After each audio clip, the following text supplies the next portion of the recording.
All right, hi everyone. Hi. How's everybody today? Okay, so here we are again. We're rolling right along in our series, our current series, which is what? Kings and Queens. Yes, Kings and Queens of England. We could go on for a long, long time with this. So today what I thought I would do is we're going to speed it up a little bit. I'm going to try to get through a few kings here. But what I wanted to do with this particular session is, do you remember who we talked about last week? Yes.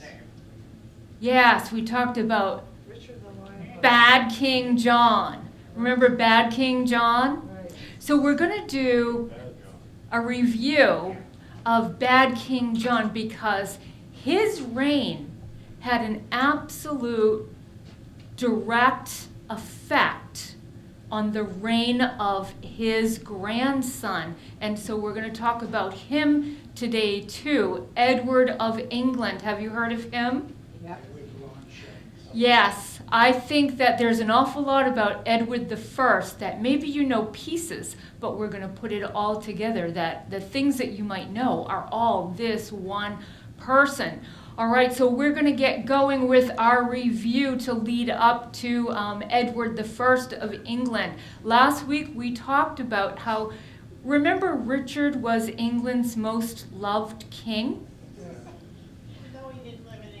Even though he didn't, yeah, that's right, he is. Even though he did not live in England. And so we go directly from the most loved king to the what?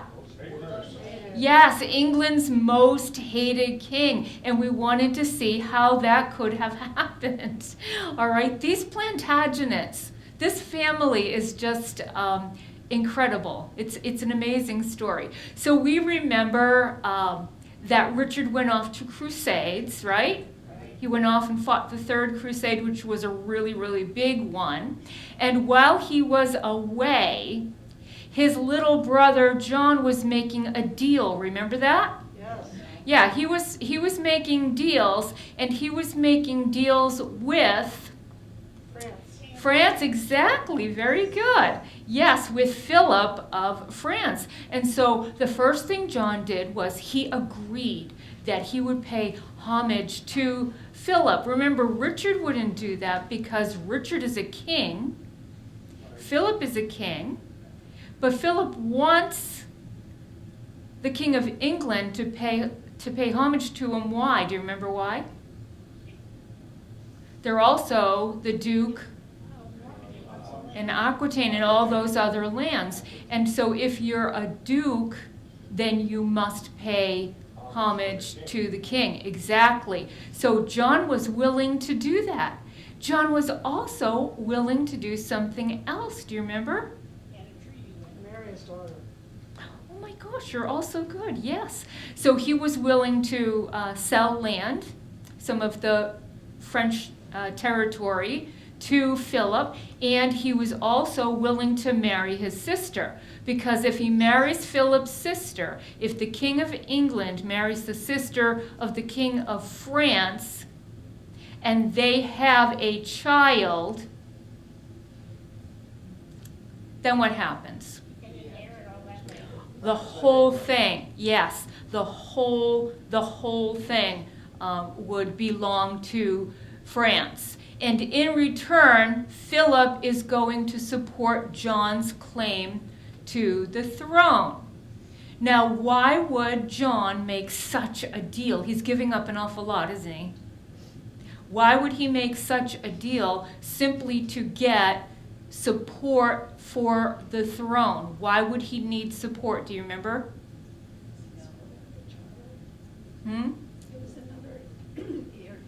Yes, exactly. Exactly, Esther. Arthur, Duke of Brittany, has a better claim to the throne. Remember? Remember this? Yeah, this boy, he is the son of Joffrey, right? Yes, he had died. So he had died, and then his son would then be heir to the throne because he would come before John. Do you see the placement? Yes, so those are the rules of succession. And so John does need that support from Philip, the king of France. But none of that happened because Richard came back from crusades. And of course, then he was imprisoned and all those other things happened, as you recall. But when Richard comes back, he takes back everything, doesn't he? He stopped everything that his brother had set up against him. But you would imagine that the two brothers now are at odds? Yeah.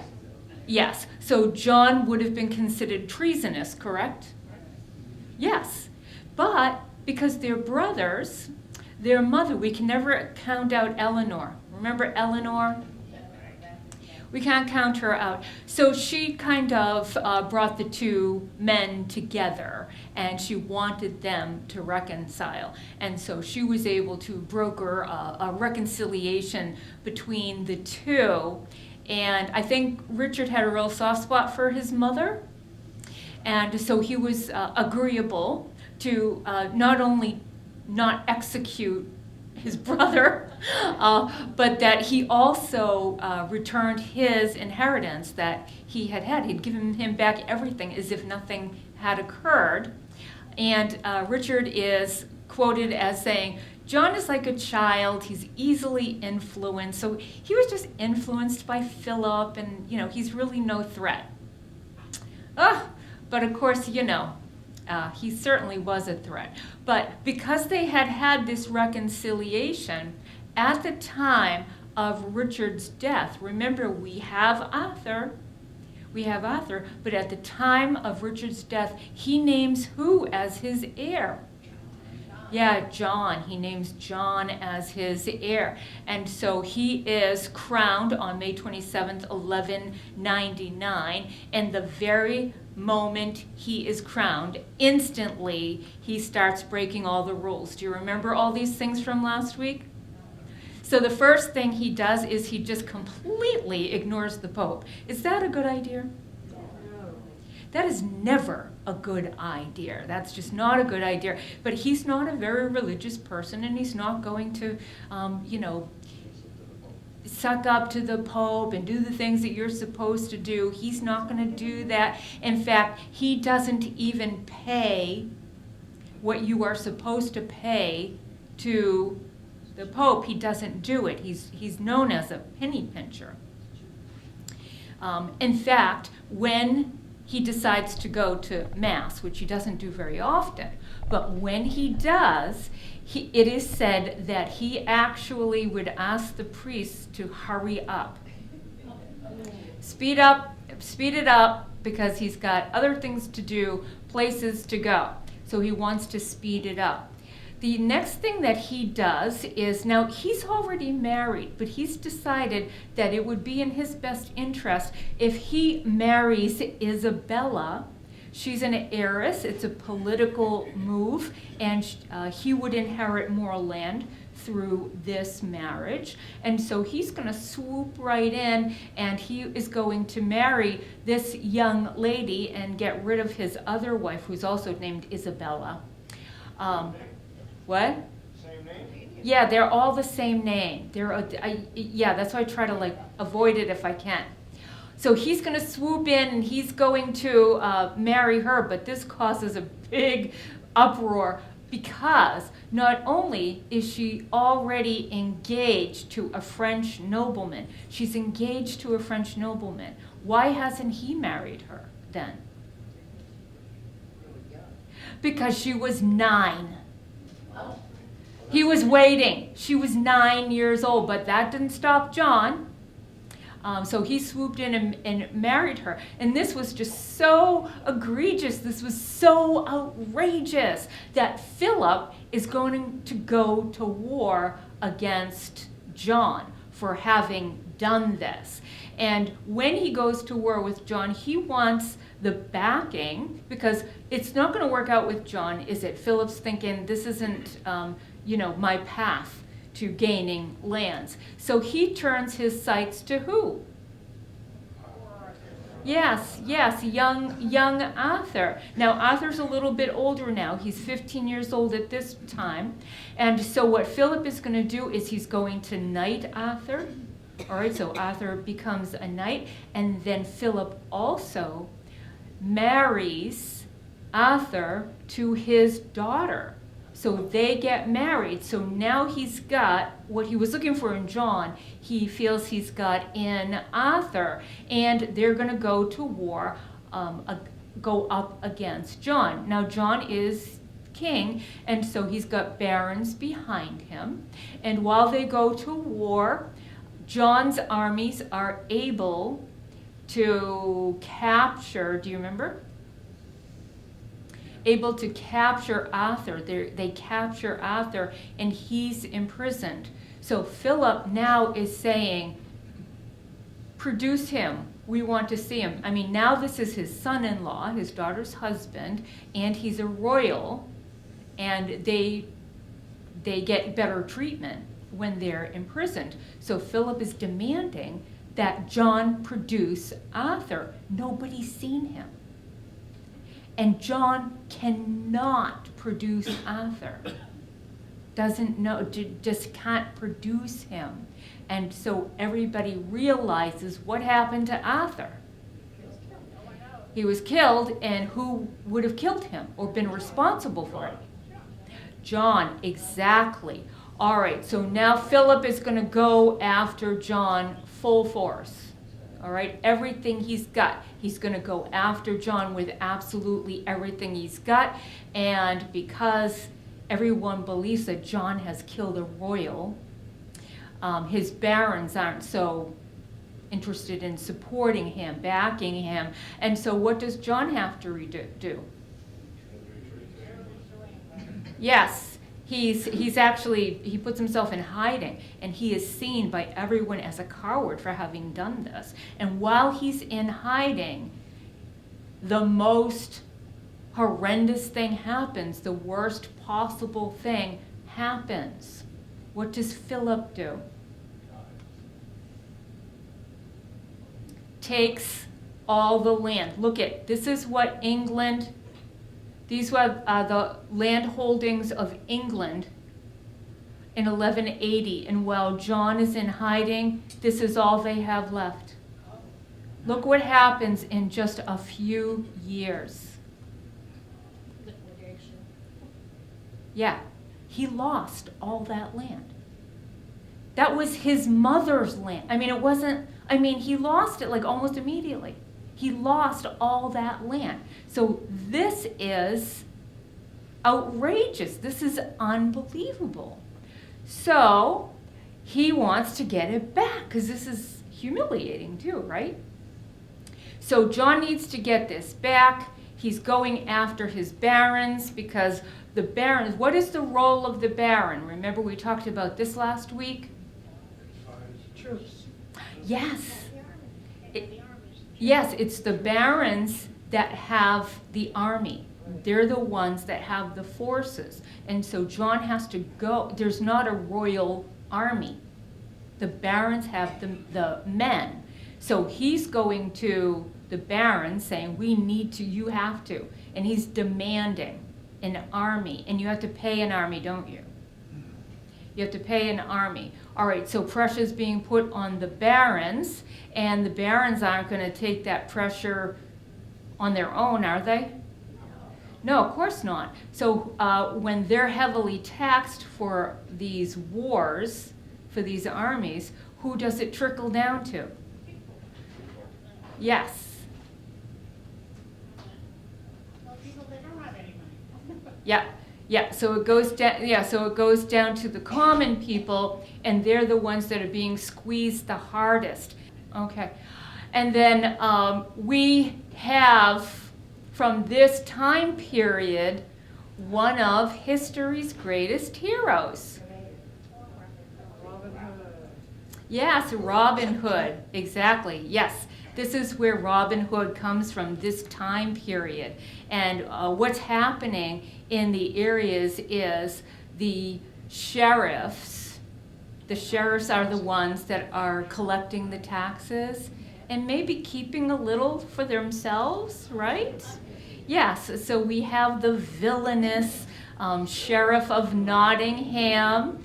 Yes, that we're all familiar with. Well, do you know that there are sheriffs today, that there is an actual Sheriff of Nottingham today?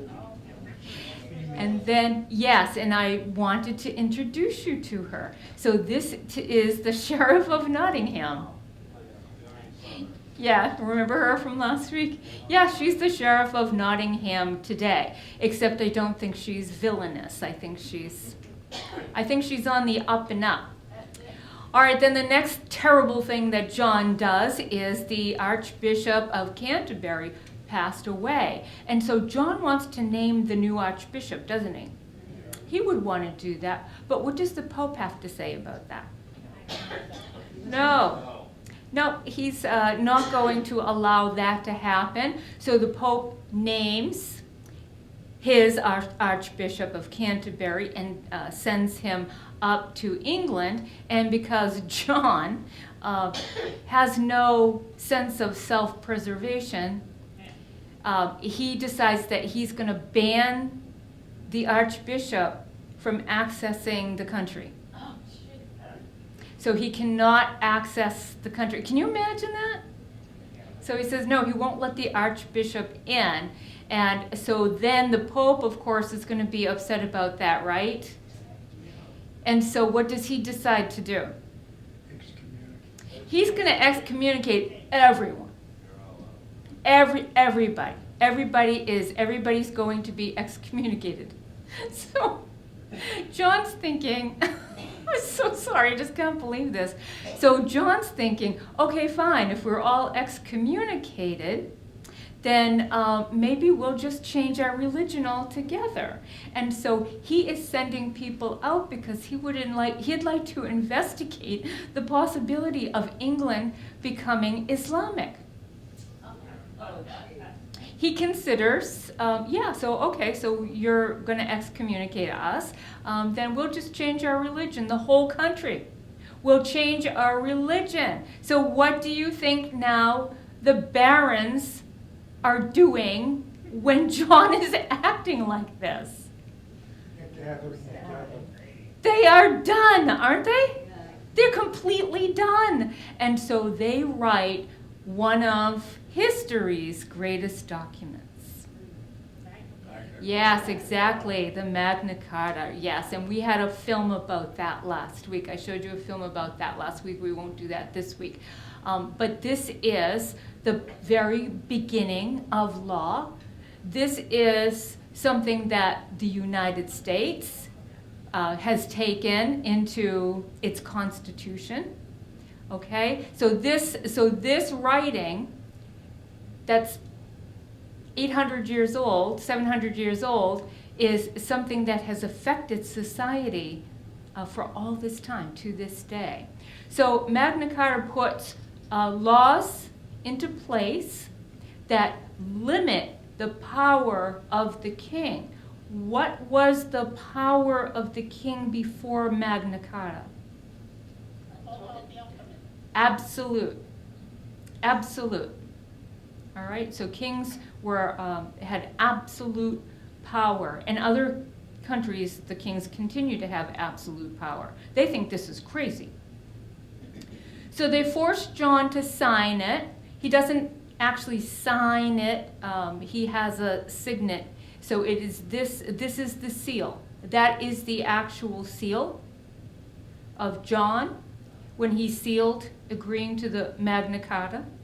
And this is one of the original copies, and we saw that in a film last week, you probably recall. Yes? You remember all that, right? And we know that Magna Carta is what becomes the foundation of what? Yeah, Parliament. Yep. So it seems like John agreed to the document and the restrictions on his power really pretty much just to get out of the room. Because it didn't take too long before he felt safe again when he started doing what? breaking all of his promises, exactly right. And so now the barons are fed up. We've got, the barons' war. And what they've decided that they're going to do is, rather than deal with John, which apparently is useless, what they're going to do is they are going to bring a prince of France in to become king of England. So they're just going to boot John out altogether. All right, so we've got, now this, if you look in the history books, is like a little blip. It's kind of like they've swept this under the rug. But there was, for about a year, a French prince that served as king of England, all right, because John was just so bad, and they could not tolerate him. But the reason why it only lasted a year was because, John had a son.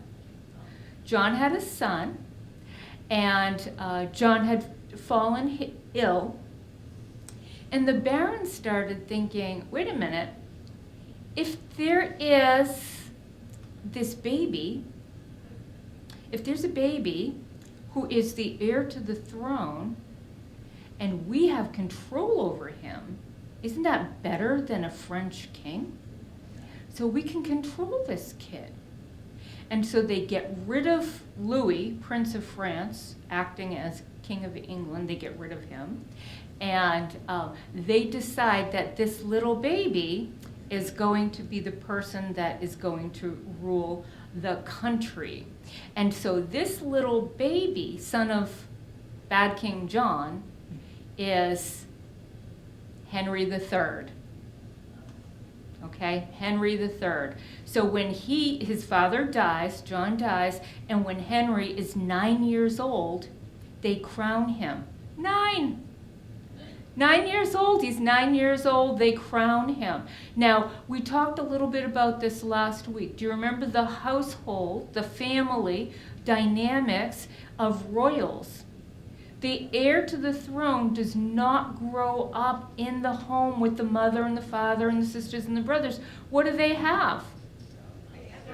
Yes, they have their own household with servants. So now Henry's mother is not with him. His father is gone. His mother isn't with him. She's living in France. He's in Winchester. I think it was Winchester.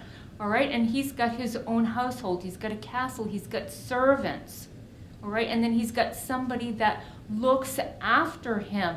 And at first, for the first 2 years, he had a really wonderful person, the best possible person looking after him. And that would have been William Marshall. And he's famous. He's famous for his chivalry, for his loyalty, for his honesty. He was a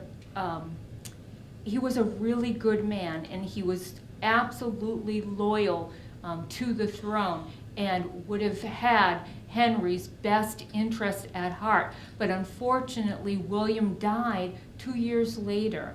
So when young Henry, is just 11 years old, he's got a multitude of different regents taking care of him and advising him. And can you imagine what the relationships would have been like? Or how would he develop relationships when he just doesn't have anybody consistent in his life? But one of the people that he really did connect with, one of the people happens to be the very person that his father would not allow into the country. The Archbishop of Canterbury, Stephen Langton, got very, very close to young Henry.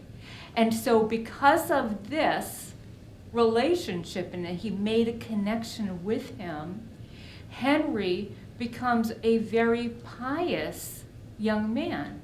He's very devoted to the church, and he learns about the church, and he's also learning about the history of the country, England. And so he has taken Edward the Confessor. Remember who Edward is? Remember Edward the Confessor? He's the one that started the whole Plantagenet situation. because he didn't name an heir. Do you remember that? It was several weeks ago now. Well, you can review that on YouTube. All right, we've got it up on YouTube. All right, so he's the last Anglo-Saxon king. But Henry worships him, he idolizes him, and he makes Edward the Confessor his patron saint. And Henry, really, if that could have been his life, I think things would have just gone differently. He would have been happier. Now, it was Edward the Confessor that started the building of Westminster Abbey, and Henry III wanted to take the work he'd begun and see that vision come to fruition. And Westminster Abbey that we know of today is because of Henry III. I know there was a structure there before, and it was referred to as St. Peter's.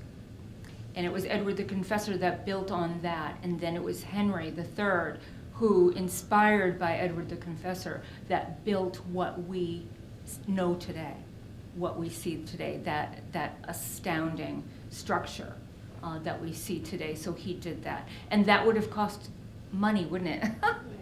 That would have cost a lot of money. So I don't know that Henry was thought of too fondly by the barons, because they keep breaking the bank, don't they? These kings, yes, yes.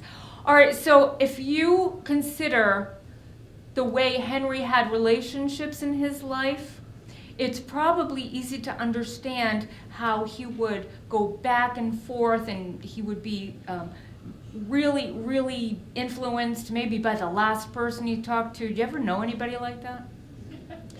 Yeah, and then they talk to somebody else, and now they're on their side, and then that's what he was like. He was just wishy-washy, and he just kept changing sides, and he was strongly influenced by whoever had his ear at the moment. And so he was not a strong king at all.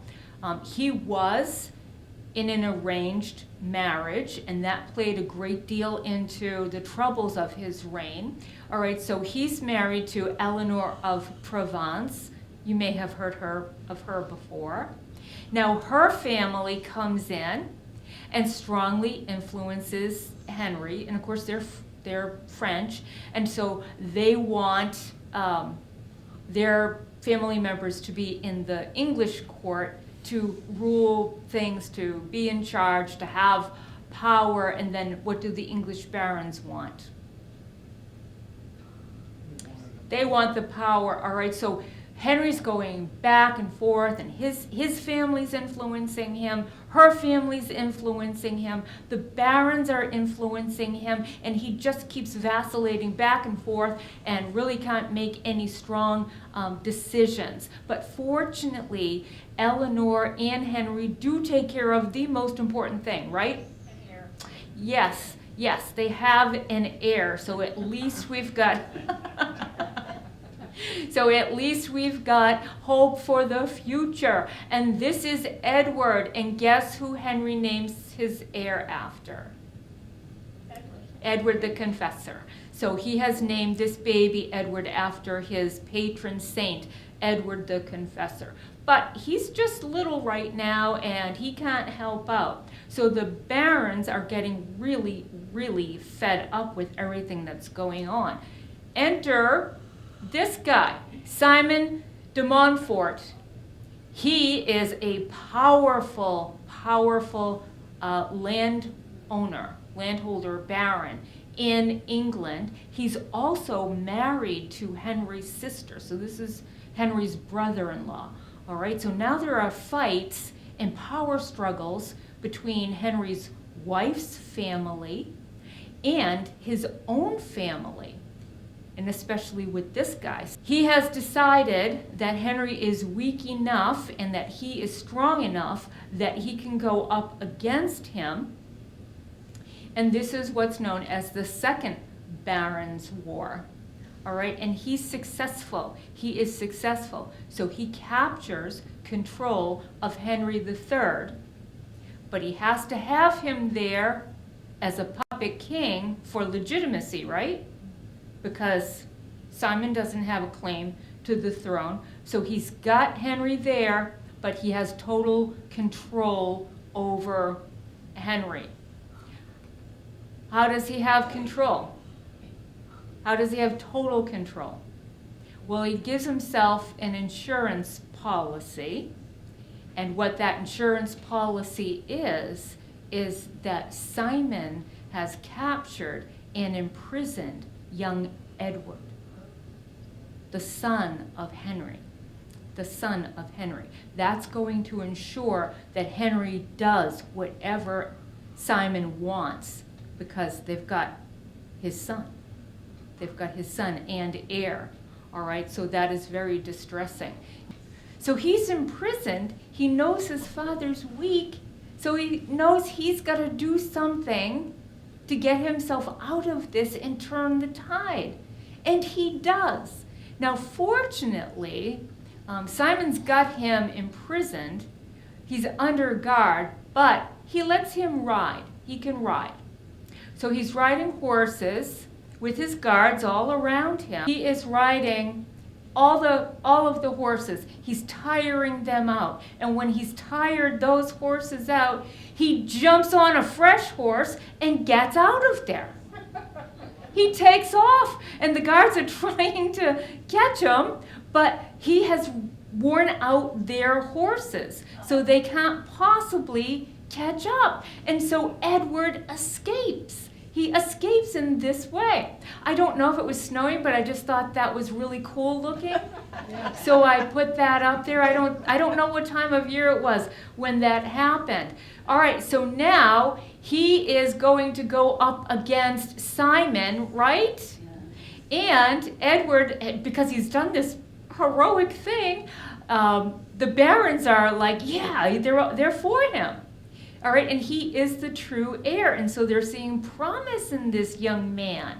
And so he gets troops. Some of the barons are backing him, and de Montfort, Simon, he dies in battle. So now the danger is over. He has victory.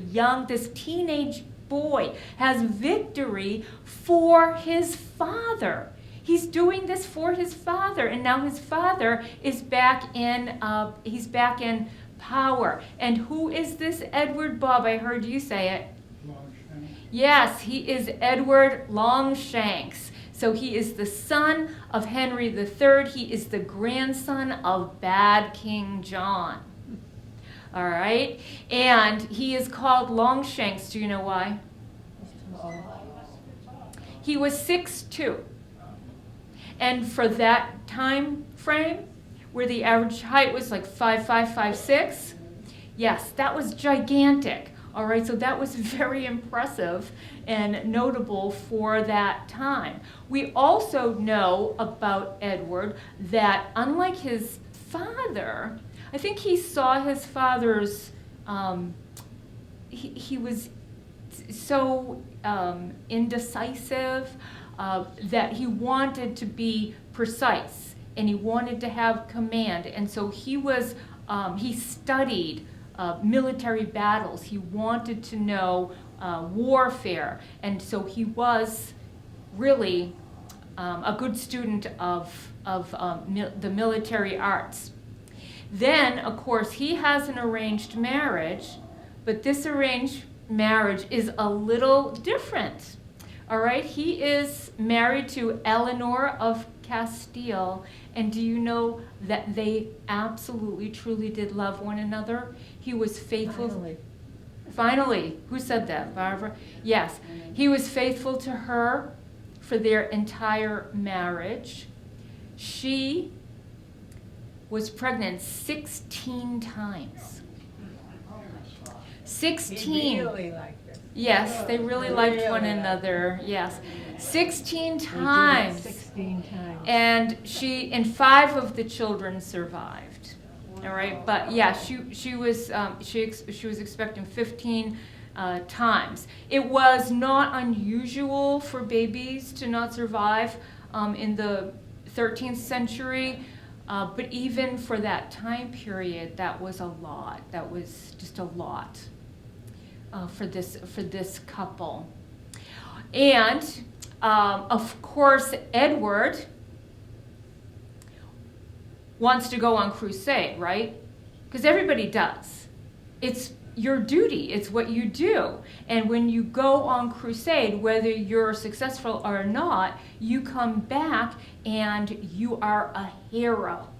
You're a hero. And so Edward needs to go on crusade. His brother is gone, and so people are telling him not to, because somebody needs to be here. But he just had to do it. He had to do it. So he goes on what's known as the 8th or the 9th crusade. They sometimes combine them. And it wasn't really successful, but this great story comes out of the crusade. All right, so Edward has got an encounter with an assassin, and he fights off the assassin.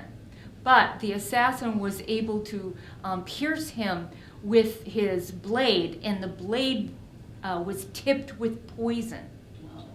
It was tipped with poison and got him in the arm. And of course, Eleanor was with him. And the only reason why he lived was because Eleanor sucked the poison out of the wound. Whether that really happened or not, I'm not sure. But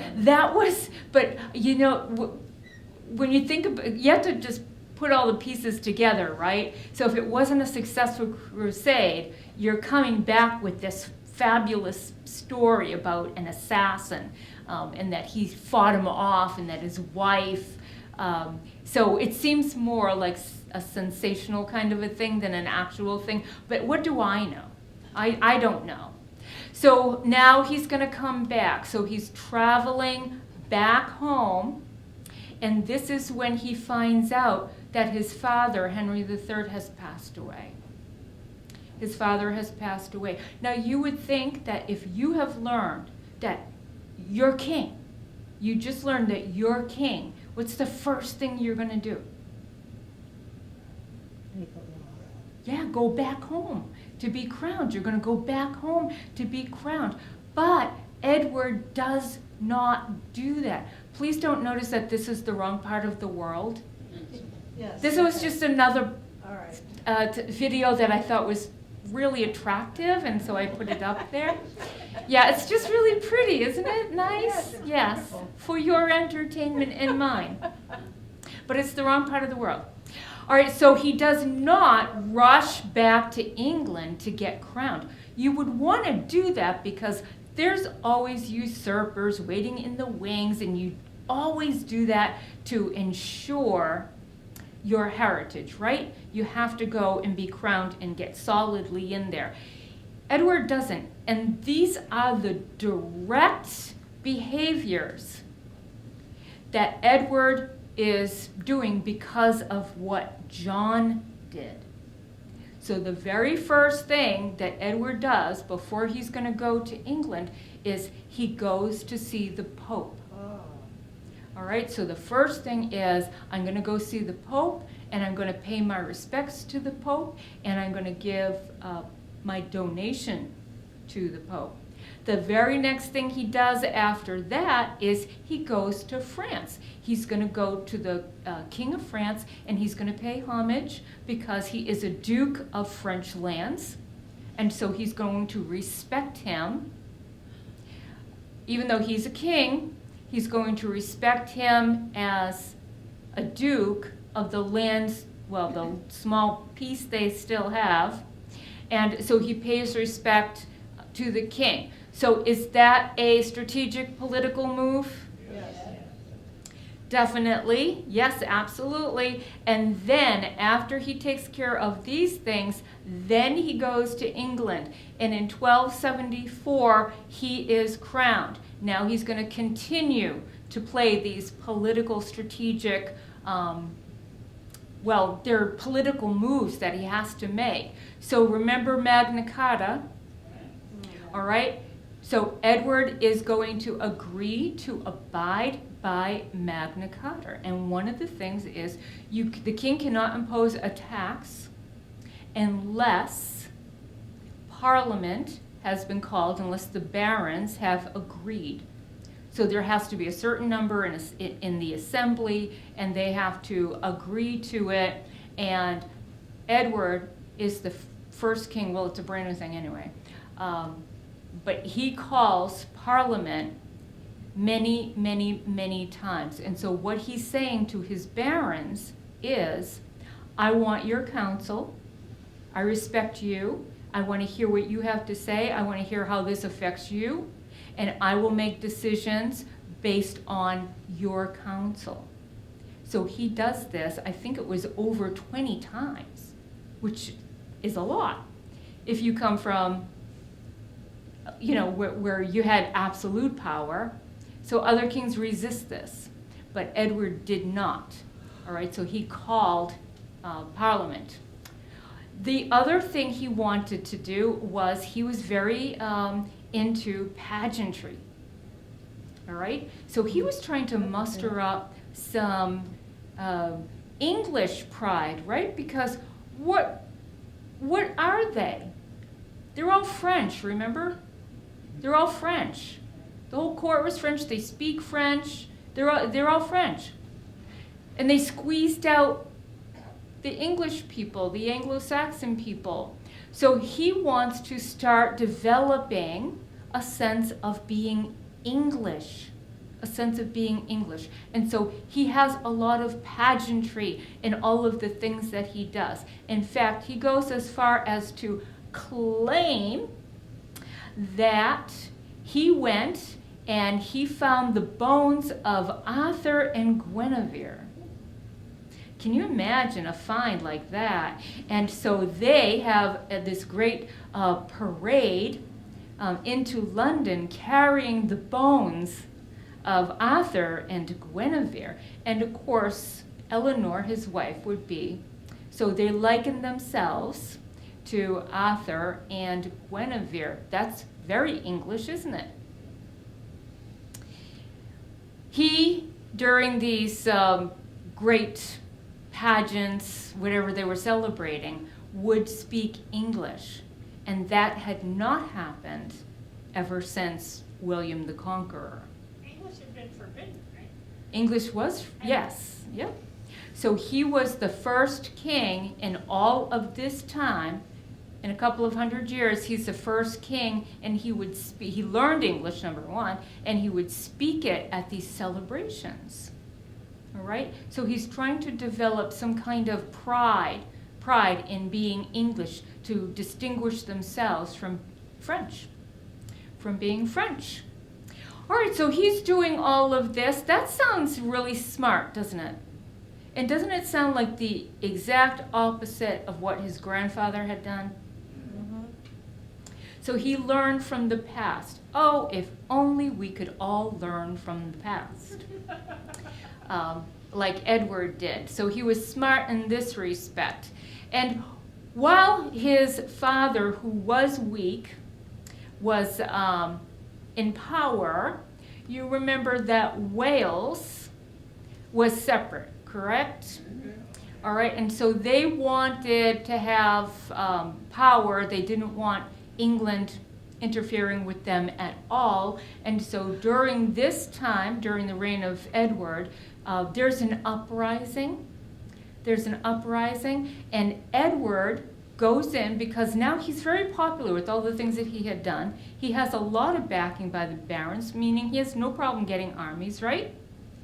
So he goes right in there and he stops that pretty easily, and then to establish the firm hold on Wales, he has now decided that he is going to ordain his son as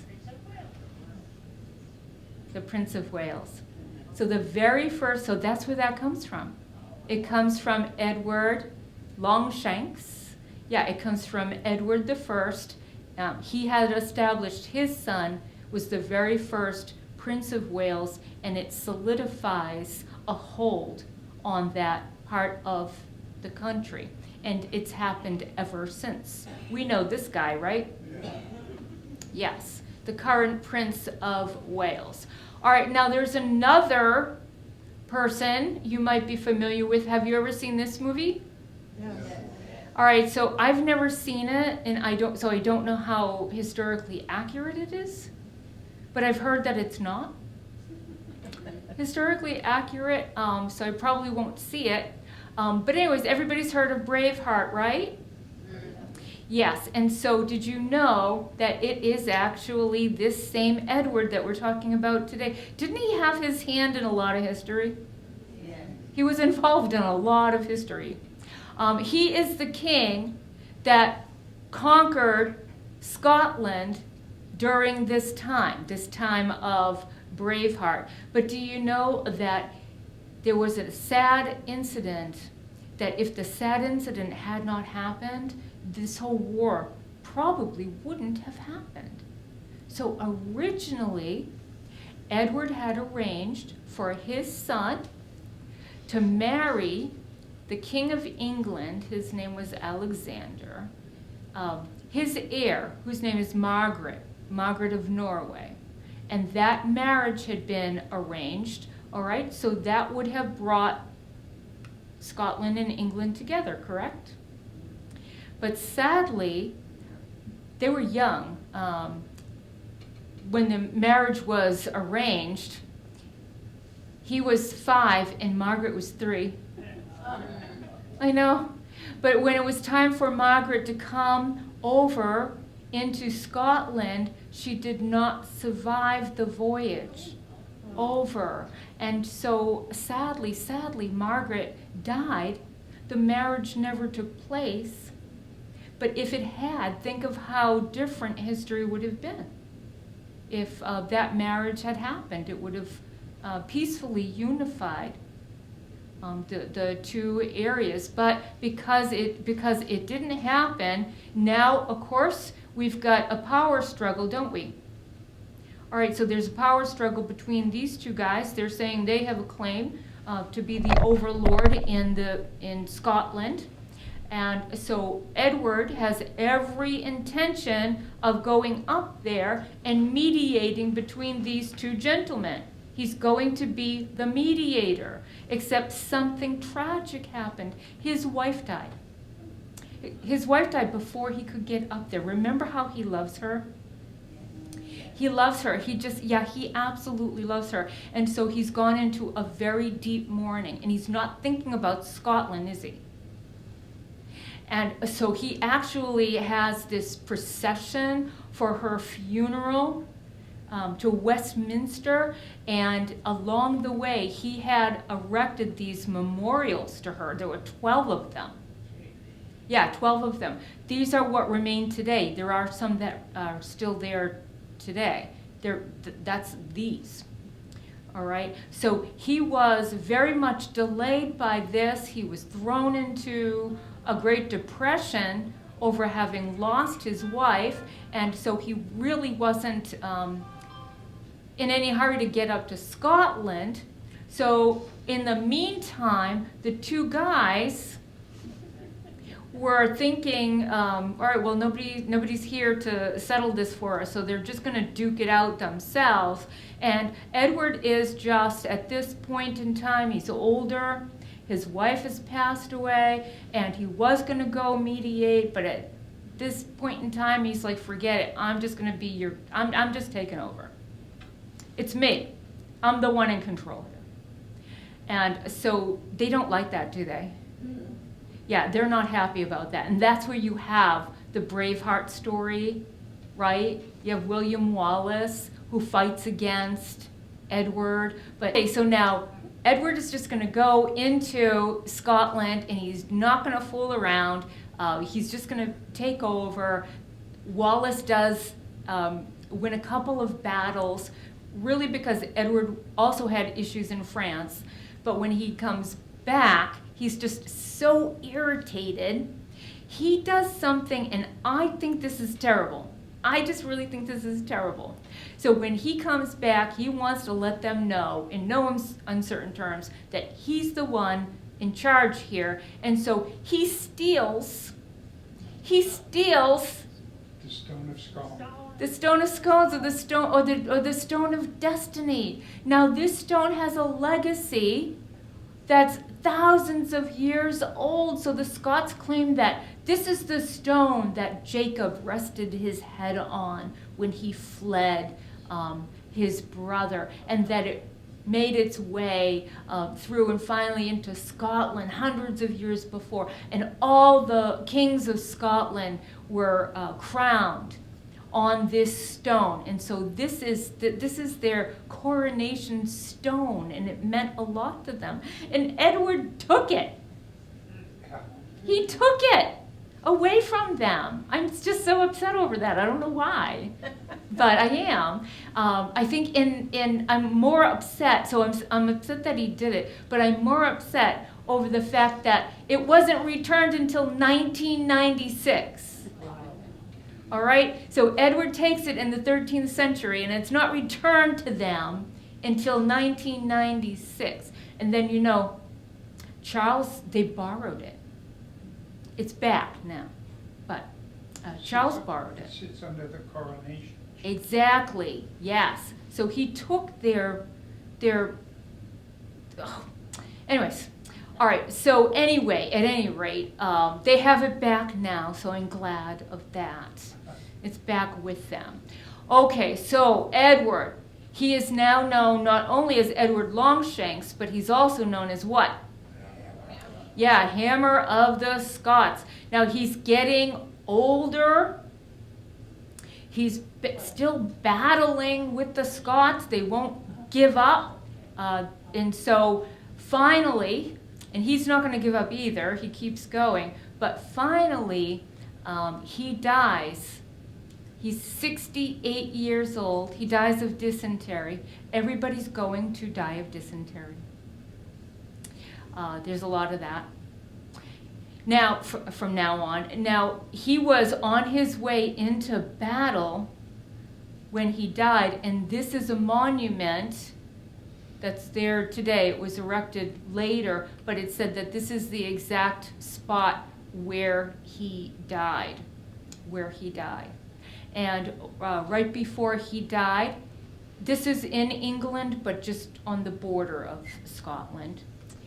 When he died, it is said that he said to carry his bones into battle. He's wanted to finish these battles with Scotland and to carry his bones into battle, to remove his heart and send his heart to the Holy Land. Of course, they did not do that. All right, he's in a tomb in Westminster. So you have to immediately go get word to who? Well, his father was dying of dysentery, but still going into battle. He was out with his buddies hunting. And some of the guards came, found him, and told him that his father has died, and then bowed down and said, "Long live the king," or whatever they say. Now remember when his father found out that his father died, he went right to the Pope and then to the King of France. Remember, he didn't go immediately to England? Do you remember that? Well, his son also did not go immediately to England to claim the throne. That's not the first thing he did. The first thing he did was to tell his servants to get word immediately to his best friend who had been exiled, telling him that the coast is clear and he can come back. And we're going to find out next week. Next week, we'll find out what that's all about. All right? Edward II. Okay, everybody, are you liking the Plantagenets? Oh, yes. Very interesting people. All right, thanks for coming. I will see you next week.